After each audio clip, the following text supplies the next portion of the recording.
over at the Cutlass here. Very straightforward. I apologize. I have the heater running in the background. Like I said, it is really cold in here, so it's going to sound a little loud. I apologize if you hear that noise in the background.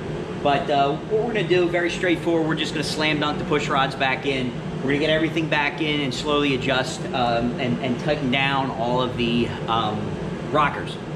It won't take very long to do that, but figured I'd let you guys know what I'm doing while we're banging through this, and we'll get a little bit of video of the assembly. I'm just going to shoot one side for you guys so you can see what I'm doing, all right? So follow along and let's get started.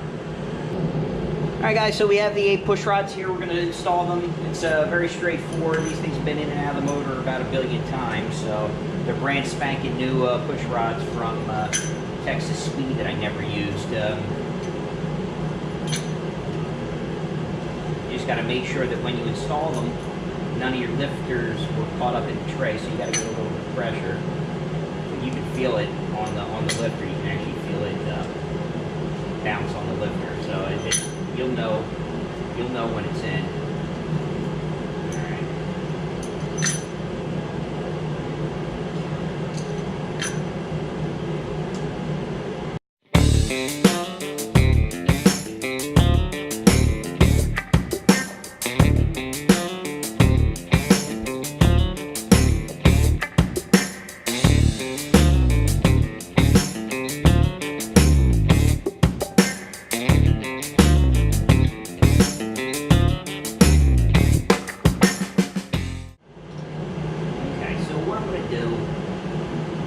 You can see some of these here.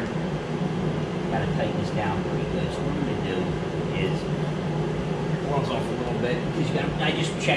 I'm just checking to make sure that the push rod is in the cup. On every one of these, you have to get this. So as you're kind of going down the exhaust push rod, you start on the exhaust push rod, then go to the intake and move along. Just when it's starting to come up is when you want to, is where you would want to tighten it to get the torque on it. So this is a surefire way to do this, and you're going to go, each one of these, you're going to go to like 22 foot-pounds, ish.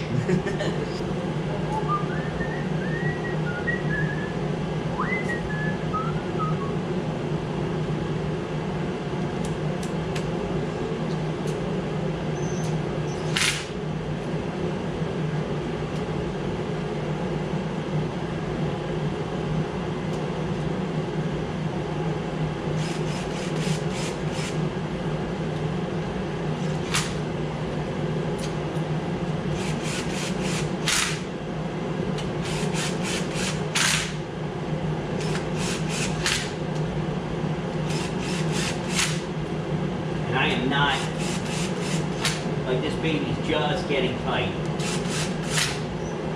So I am not really like cranking the living crap out of this thing. I'm just hitting it so that it comes down and sort of starts to lock. Then what I'm going to do, and you'll see what I'm going to do in a second. Okay, so now that you have them kind of down and in place, I've got my torque wrench. It's at the very bottom of the setting here, but it's at 22 foot-pounds. And granted, you know, you could just buzz these bastards in and tighten it up, but I like to try to get it reasonably close. So what you're going to want to do is rotate this over, and I know my head's blocking it, but you'll see, okay, so now you can see the intake coming up, that's pushing down, and then coming around on the big circle here.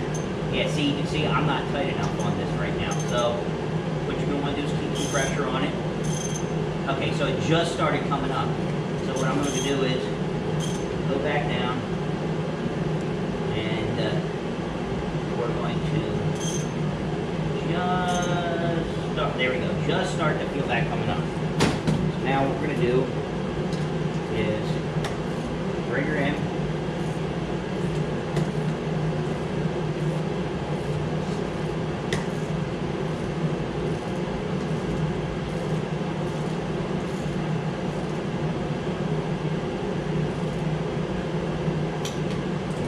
That is 22 foot-pounds, okay? So, you can feel that, and then what I'm going to do is rotate, keep going, and you're going to watch this. Sorry, you probably can't see this it's coming over. Now watch the intake. It's starting to go up. Okay. And then as it's coming down, it's down. So I'm going to come back up with it a little bit. That, and then we start to come back down again. Alright. And this guy.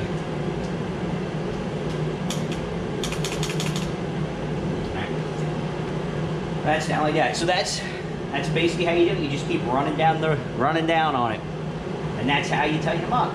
Now for me, I think 22 isn't enough, so I'm gonna go 25, and hopefully I don't break the bastard, but we're gonna go 25. Barely moved. Barely moved. That's what you set them to. And that's how the rocker arms get held in place. So I'm gonna finish this up. We'll work on the other side, and we'll get down to business on the next thing. All right, stay tuned. All right, guys. So we got the valve cover back on, and we're just tightening down the oil pack bracket. This is an ITC bracket. I got this mainly because I didn't like the way that the stock truck bracket looked, and I needed something that I could modify for the LSA blower that I originally had on here. So. Just still go with this. Here. No, I need like a 13, 10 or 13. Definitely 10. Alright. Should be okay. This guy being this close, but let's close around.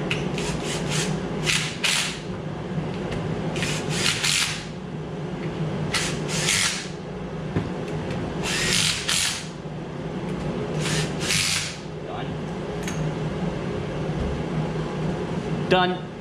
Next side, all the same thing. Not going to tape it. Tape it. Jesus, that tells you how old I am. But you get the hint. All right. So let's get the other side done, and we'll just keep moving along. All right, guys. So just like that, boom, we're done. It's back together again. We're all happy. Everything's good. What I'm going to end up doing now is actually putting the exhaust back on. At some point, I'm going to have to figure out what the hell I'm doing with the power steering and everything, but that doesn't matter for this side. So I'm going to get the header back on, and we're going to start figuring out how to fit this turbo in here. I've got a pretty good idea of what I'm doing. You see that radiator over there? It's got a little bit of a dent in it, but you can see her over there. Sorry if I'm rocking the camera. I'm going to use that one in here. I can actually offset it a bit, and whatever intercooler I have in here, doesn't need to be as huge as what I initially thought, because I'm going to be running ethanol. I'm going to be actually using E85 in this as well.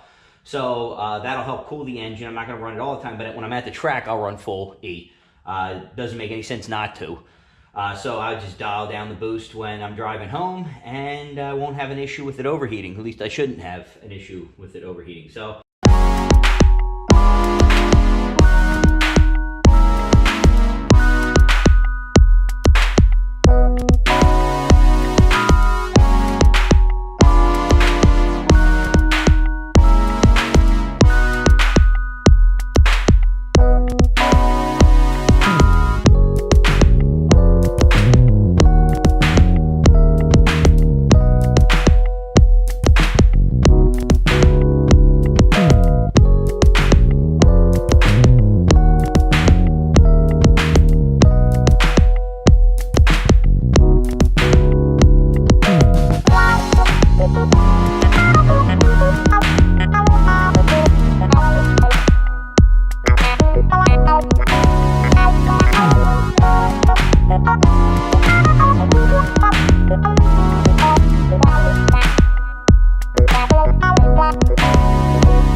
Alright, and what we'll do is you're gonna have to, now if I had the stage 8s in, what you'd have to do is just put the, oh, and by the way, do yourself a favor, just bend that tab up like that. I don't know why, and the one I'm talking about is on the end of the gasket. For whatever reason, stuff always runs into that.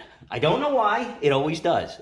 So just do yourself a favor and bend it in against the manifold once you have everything torqued down. It's very straightforward. So what I'm gonna do is just tighten this up, and then we're in business, guys. So then, that point, what I'm going to do, I'm just kind of surveying the damage here of what I got to deal with. Like, this is the wire here. That looks really good there. I might put some heat shielding on, wrap that one line there, but I'm not particularly too worried about that. It looks good over here. I can tuck that in. It is really close to the, oh boy, that's not good. Oh boy. I think I already found our first problem, boys. So remember that thing about burning up gaskets? It looks like I just did it. This has just been one friggin' problem after another. It appears that the starter is unreasonably close to the whatchamacallit, the band clamp that's down there, the clamp. Damn. So I may have to change out the starter. Oh, God, I can't seem to win on this, folks. It's just one goddamn thing after another. So I probably just burned up another gasket on this. So shame on me. I should have checked, but I just don't see a way that is gonna fit, and that is inordinately, if anything, I think it's actually probably touching. It's probably digging into the starter. So I'm gonna have to get myself a stock starter to use on this, because there's no way that that's going to fit unless I can clock this. I might be able to clock it in a little further, so I'll take a look there. I might be able to turn this, which is probably likely. Let me see. No, there's almost no room there, so that'll be terrible. But yeah, this is basic. Yeah, this is hitting the starter, so I don't even understand how the hell that even tightened up. So yeah. Well, back to the drawing board again, folks. For now, I'm not going to screw with that. I got to figure out the turbo mount. I'm going to have to get another gasket anyhow. But I guess this is hot, Ronnie, folks. Holly, you suck. You know, a hooker exhaust. You got to be kidding me that you guys couldn't fit this with the damn starter. I'm using a Power Master mini starter, and it doesn't fit. Give me a friggin' break. All right, well. We're just going to keep working along here, guys, because mentally I may try to flip the car over. So, all right, shit. Back to work, guys. Hey, guys, how you doing? I've got the pipe mocked up right now for the turbo mount. I actually like what, you know, how it's sitting. So I'm going to go ahead and actually start to prep this and start welding. I tacked it together, did another mock-up. Looks good. I'll have to finagle this V-band flange in place, but other than that, I'm pretty happy with it. We're going to get down to business, kind of clean this up, and start welding away. Again,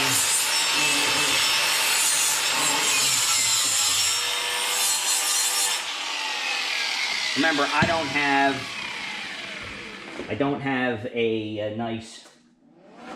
don't have stainless wire, don't care.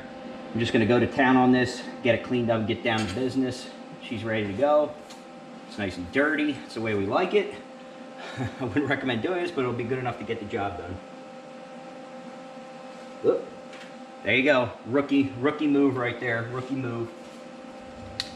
Ground clamp. Makes it a little difficult to do it if the ground clamp isn't on.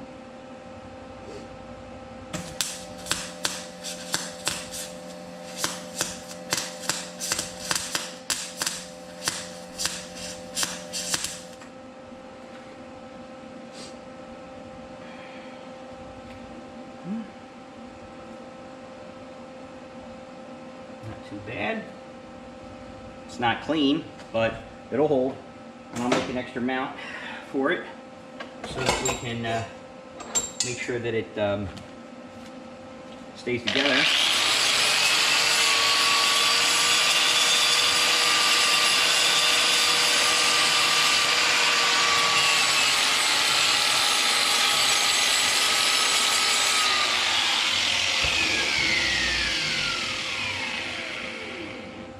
not terrible.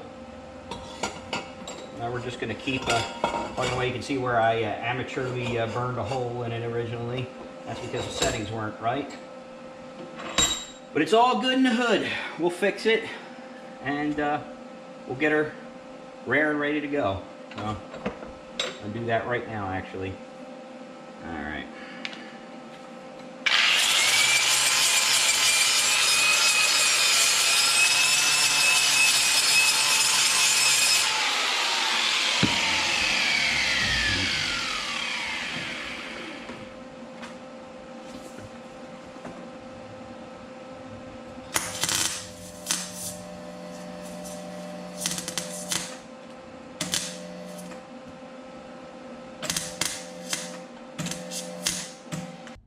All right, guys, we are back in business, starting to make some progress. Like I said earlier, I'm going to have to reclock the starter.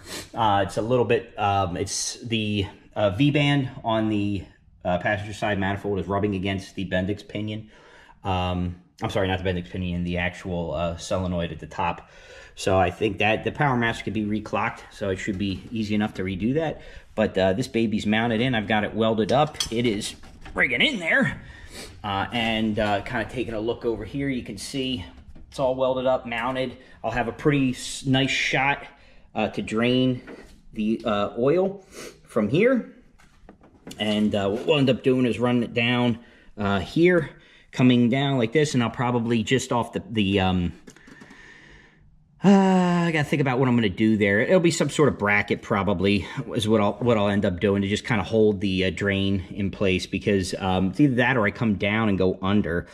Not sure how I like that, but I'll figure it out. That's the least of my worries at this point. Like I said, I have room here for my wastegate flange mounted here, and then I'll route it up and in. So I'm feeling pretty good about that. It's just knocking things off the list now, guys, and I like the way that the compressor outlet is. It's going to go down. It should go into the intercooler fairly cleanly. Then it's just a matter of figuring out if I have to center the rad, which I probably will. I've got a smaller one, and again, like I said, I'm running E85 on this. So E85 mixture, flex fuel, so I'll figure something out. But finally making some progress, guys, so stay tuned. We'll have another episode tomorrow of my antics, but we're finally starting to make some progress, guys. So thanks for watching, and you know, keep following along, man. I appreciate the new viewership. I thank you guys for the new subscribers and the guys who keep watching. We're just trying to make this interesting in the cold months, guys. So take care, and see you soon.